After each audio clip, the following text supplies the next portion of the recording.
সুপ্রিয় শিক্ষার্থীবৃন্দ, তোমাদের অনলাইন ক্লাসে স্বাগতম। গত কয়েক ক্লাসে তোমাদের আমি বাফার এবং পিএ সম্পর্কে পড়িয়েছি। আজকে এই চ্যাপ্টারের শেষের দিকে শক্তির নিত্যতা সূত্র, ভরের নিত্যতা সূত্র এবং কিছু সংজ্ঞা আছে এখান থেকে। এই সংজ্ঞাগুলো ভালো করে পড়তে হবে। এখান থেকে 1 মার্ক 2 মার্কের কোশ্চেনগুলো তোমাদের পরীক্ষায় দেয়, এইচএসসি পরীক্ষা দেয় এবং প্রচুর অবজেক্টিভ থাকে। তো আমি চাইবো তোমরা ভালো করে প্রতিটি লাইন ধরে ধরে পড়বে। তো প্রথমেই আসো, এখানে আছে কি শক্তির নিত্যতা সূত্র ও ভরের নিত্যতা সূত্র। শক্তির নিত্যতা সূত্র, এই সূত্রটা তোমরা মোটামুটি সবাই জানো যে কি হয়েছে, একটা শক্তি কি হয়, একটা সিস্টেম থেকে আরেকটা সিস্টেমে রূপান্তর হয়। জাস্ট রূপান্তর হতে পারে, এর কি হয় না, এক অবস্থা থেকে আরেক অবস্থায় রূপান্তর হয়, জাস্ট কখনো তোমার বিনাশ বা সৃষ্টি হয় না। ভরের সূত্রটাও একই রকম, ভরের অবিনাশিতা সূত্র বলে, ল্যাভয়েসিয়ার আবিষ্কারকৃত। এটা বলেছে যে পদার্থকে সৃষ্টি করা যায় না, ধ্বংস করা যায় না, তাকে এক অবস্থা থেকে অন্য অবস্থায় রূপান্তর করা যায়। এখানে এই আরেকটা পার্ট হচ্ছে রাসায়নিক বিক্রিয়ার ক্ষেত্রে কি হয়।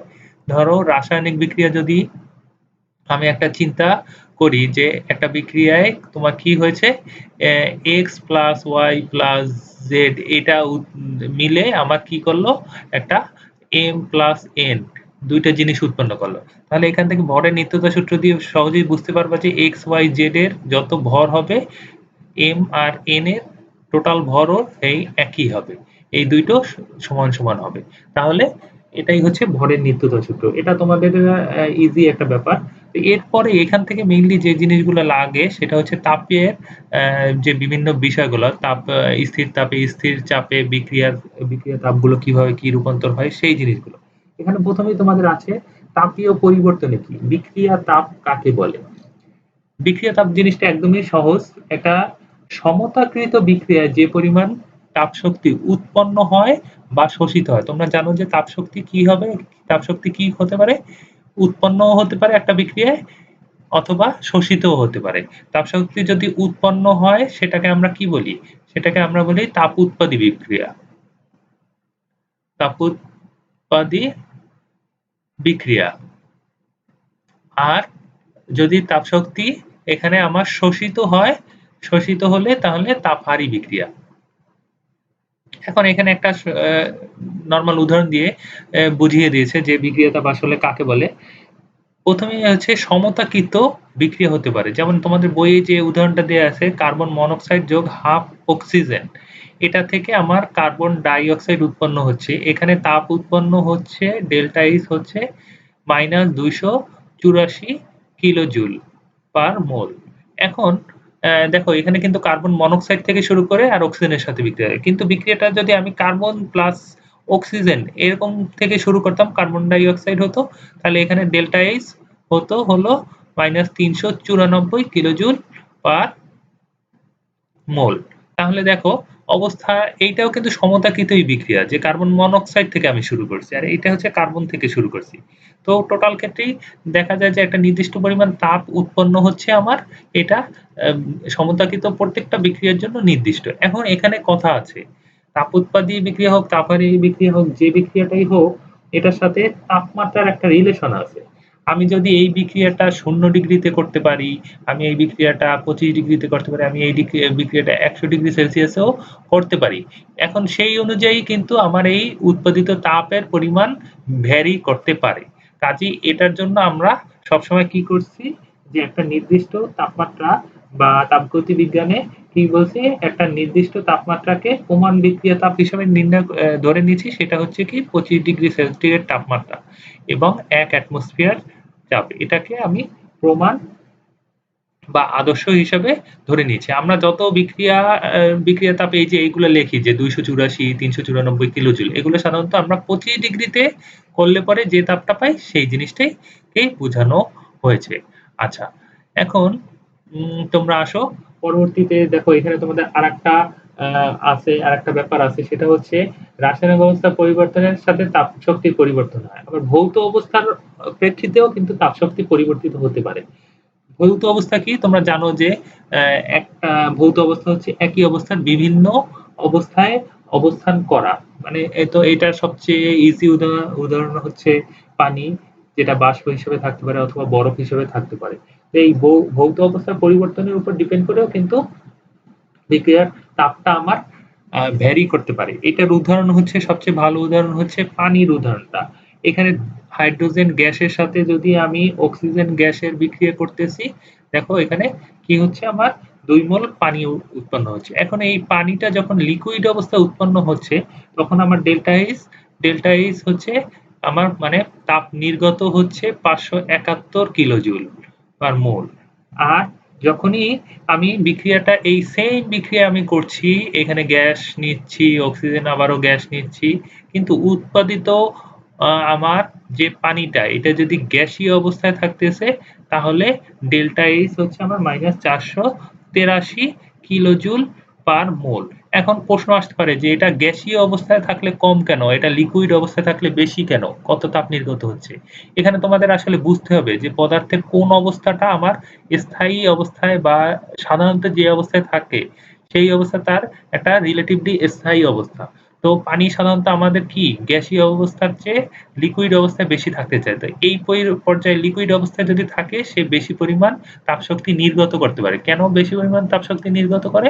কারণ ওই অবস্থায় সে বেশি পরিমাণ স্থিতিশীল হয়ে যায়। তখন কি হয়, তার মধ্যে যে শক্তিটা আছে সে যতটুকু পারে সে ছেড়ে দিয়ে সে স্থিতিশীল একটা অবস্থা ধারণ করে। তো এই আ আমার কি হয়েছে, শুধুমাত্র ভৌত অবস্থার পরিবর্তনের প্রেক্ষিতে কিন্তু আমার তাপশক্তির যে বিক্রিয়া তাপ সেটা ডিফারেন্ট হয়েছে। এখন বিক্রিয়া তাপ শোষণ ২ ভাবে হতে পারে। বিক্রিয়া তাপ শোষণ আমরা বলতেছি যে ২ ভাবে হতে পারে। যে বিক্রিয়ার তাপটা আমার উৎপন্ন হলো, সেটা আশেপাশের সিস্টেম দ্বারা যে শোষিত হলো, সেটা আমার ২ ভাবে হতে পারে। ১ নাম্বার হচ্ছে আমি বলতেছি স্থির চাপে। স্থির চাপে, ২ নাম্বার আমি বলতেছি স্থির আয়তনে। আচ্ছা, এই ২ টা নিয়ে ছোট্ট ২ টো সমীকরণের মতো আছে। সেই ২ টা কিভাবে হয় আমি তোমাদের দেখাচ্ছি। ১ম এ একটা করে আলাদা আ ধরে নিই। এখন কোন একটা সিস্টেম, এক ধরে নিই আমরা সিস্টেমের মধ্যে ১ মোল আদর্শ গ্যাস আছে। এখন ওই সিস্টেমটাকে স্থির চাপে কিউপি পরিমাণ তাপ শোষণ করে। আচ্ছা, ১ মোল গ্যাস আছে। তাহলে কিউপি পরিমাণ তাপ শোষণ করতেছে আমার। এখন তোমাদের ধরে নিতে হবে এটা কিন্তু করতেছি আমি কি স্থির চাপে। স্থির চাপে কিভাবে হয় আমি বুঝাচ্ছি। এখন তোমাদের আগে বলেছি যে কিউপি তাপ সে কি করছে, যে পরিমাণ তাপ শোষণ করে। এখন কিউপি পরিমাণ তাপ শোষণ, যেহেতু স্থির চাপ আছে, এটাকে বোঝানোর জন্য আমি সোজা একটা পিস্টনের মতো আঁকি, দেখলেই বুঝবা তোমরা। এই পিস্টনের ছবি তোমাদের ফিজিক্সেও থাকে এই অনুযায়ী, স্থির চাপে আর স্থির আয়তনে। এই এখন আমি ধরো এখান থেকে এই একটা পাত্রে তাপ দিচ্ছি। তাপ দিলে কি হবে? এখানে তাদের শক্তির পরিমাণ আস্তে, আস্তে বাড়বে। শক্তির পরিমাণ বাড়লে এখন ভিতরে হয় কি? যতই অণুগুলোর ছোটাছুটি বাড়ে তত এখানে কি চাপ আস্তে, আস্তে কি বৃদ্ধি পায়। চাপ বৃদ্ধি পাচ্ছে।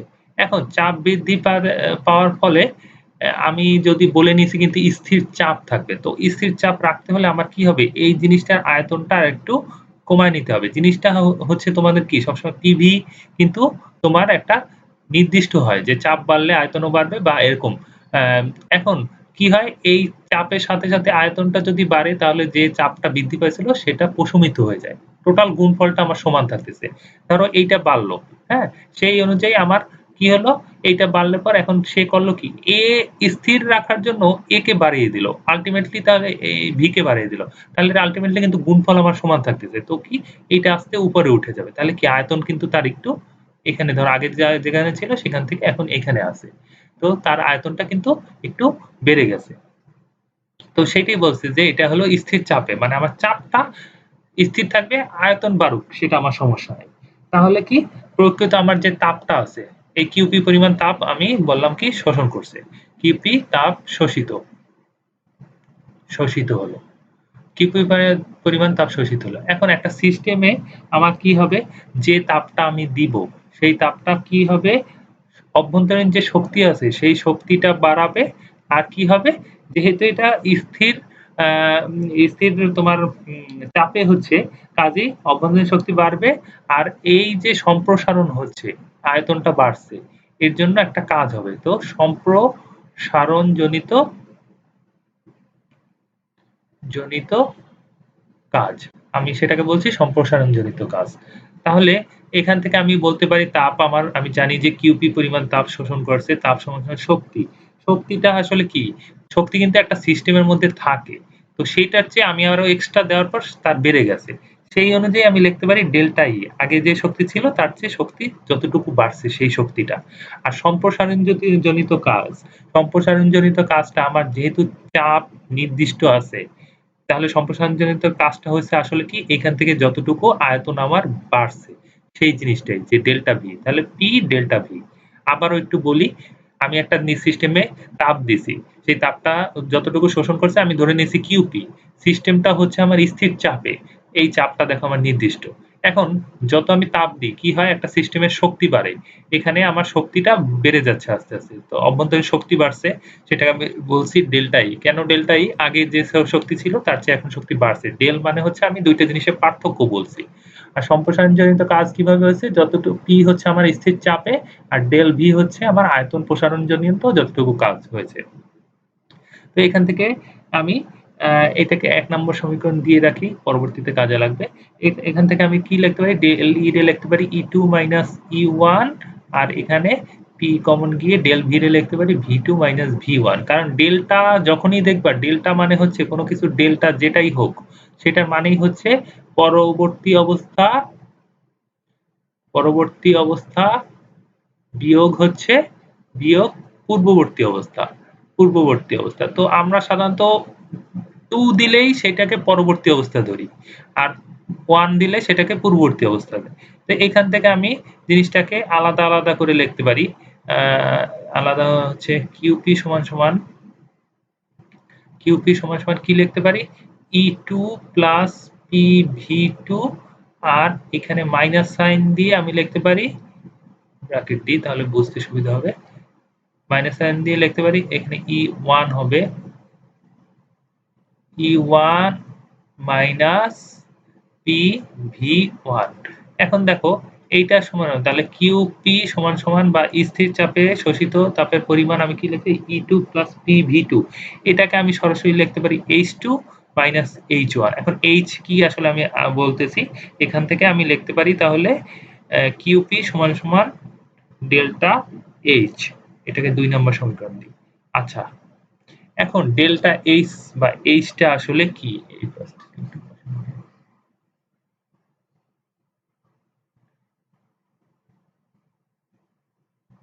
ডেল্টা এইচ টা কি?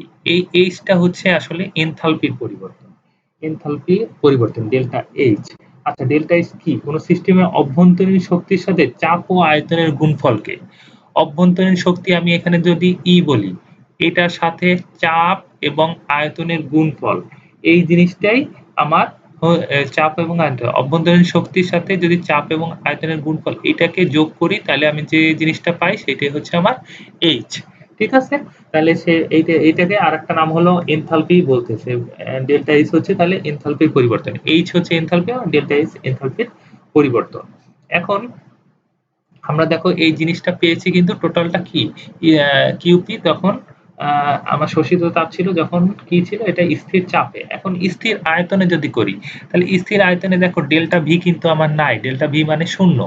তাহলে এই সমীকরণটা থেকে আমি ইজিলি স্থির আয়তনে এখন যদি আমি দাঁড়াও এটা যদি স্থির আয়তনে যদি করি স্থির আয়তনে স্থির আয়তনে যদি করা হয় তাহলে কি হবে এই যে ডেল্টা ভি এইটা সমান সমান 0 তাহলে আমি এখান থেকে সরাসরি এই মানটা 0 পাচ্ছি তাহলে কি হয়ে যায় দেখো QP equal to delta E. Delta ই মানে কি জাস্ট আমার যতটুকু অভ্যন্তরীণ শক্তির পরিবর্তন হয়েছে সেইটাই হচ্ছে আমার শক্তির পরিবর্তন বা তাপীয় প্রয়োগকৃত যে তাপটা হচ্ছে সেটা হচ্ছে সম্পূর্ণভাবে অভ্যন্তরীণ শক্তি বৃদ্ধি করছে। আগেরটায় কি করছে? অভ্যন্তরীণ শক্তি বৃদ্ধি করছে, তারপর আয়তন প্রসারণজনিত কাজও করছে। কিন্তু এখানে জাস্ট অভ্যন্তরীণ শক্তি বৃদ্ধি করছে। আয়তন পরিবর্তন হয় না। কারণ আমি এখানে ফার্স্টেই বলে নিয়েছি যে এটা স্থির আয়তনে। আচ্ছা, এইটাকেও আমি একটা সমীকরণ নাম্বার দিই, ৩ নম্বর সমীকরণ দিলাম। এখন আমরা দুইটাকে মিলাবো যে স্থির চাপ ও স্থির আয়তনে বিক্রিয়া তাপের কি সম্পর্ক। আচ্ছা এখান থেকে আমি ছোট করে প্রত্যেকটা সমীকরণ রেখে তারপর আমি তোমাদের দেখাচ্ছি। আচ্ছা এখন আমরা ১ নম্বর সমীকরণ দিয়ে সমীকরণ ৩ টা কি পেয়েছিলাম সেটা আগে দেখি। প্রথমে পেয়েছিলাম কি QP সমান পেয়েছিলাম ডেল ই প্লাস পি ডেল ভি, এটা পেয়েছিলাম ১ নাম্বার।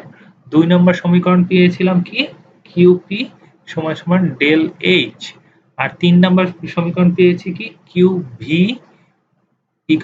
এটা স্থির আয়তনে ডেল্টা ই, এটা হচ্ছে ২ নম্বর, এটা হচ্ছে ৩ নম্বর সমীকরণ। এখন এই তিনটাকে আমি মিলাবো, কি করব, স্থির চাপ স্থির আয়তনে বিক্রিয়া তাপের সম্পর্ক যেটা সেটা নির্ণয় করব। তো সম্পর্ক নির্ণয় করে প্রথমে ১ আর ২ থেকে দেখো, এখানে কিউপি সমান ডেল ই আর কিউপি সমান ডেল এইচ, তাহলে ডেল এইচ সমান ডেল ই প্লাস পি ডেল ভি আমি এটা বলতে পারি। তাহলে ১ ও ২ থেকে এটা থেকে পাই কি ডেল এইচ সমান ডেল ই প্লাস পি ডেল ভি, অর্থাৎ এনথালপির পরিবর্তন কি অভ্যন্তরীণ শক্তির পরিবর্তন প্লাস কি চাপ এবং আয়তন পরিবর্তনের গুণফলের সমান। এখন এইখান থেকে আমি আবার আরেকটা জিনিস করতে পারি যে ৩ নম্বর সমীকরণে দেখো কি পেয়েছি কিউবি সমান ডেল ই, তাহলে এখানে লিখতে পারি কি ডেল এইচ সমান ডেল ই এর বদলে আমি লিখলাম Q V plus P del V. আমরা স্থির আয়তনেও নিয়ে আসলাম কিসের মধ্যে, স্থির চাপের ওই সমীকরণ থেকে শুরু করে। এখন এইখান থেকে আবার কিউভি প্লাস এটাকে বলতে পারি কিউভি থাকলো প্লাস পি ডেল ভি রে লেখা যায় হচ্ছে P into V two minus V one.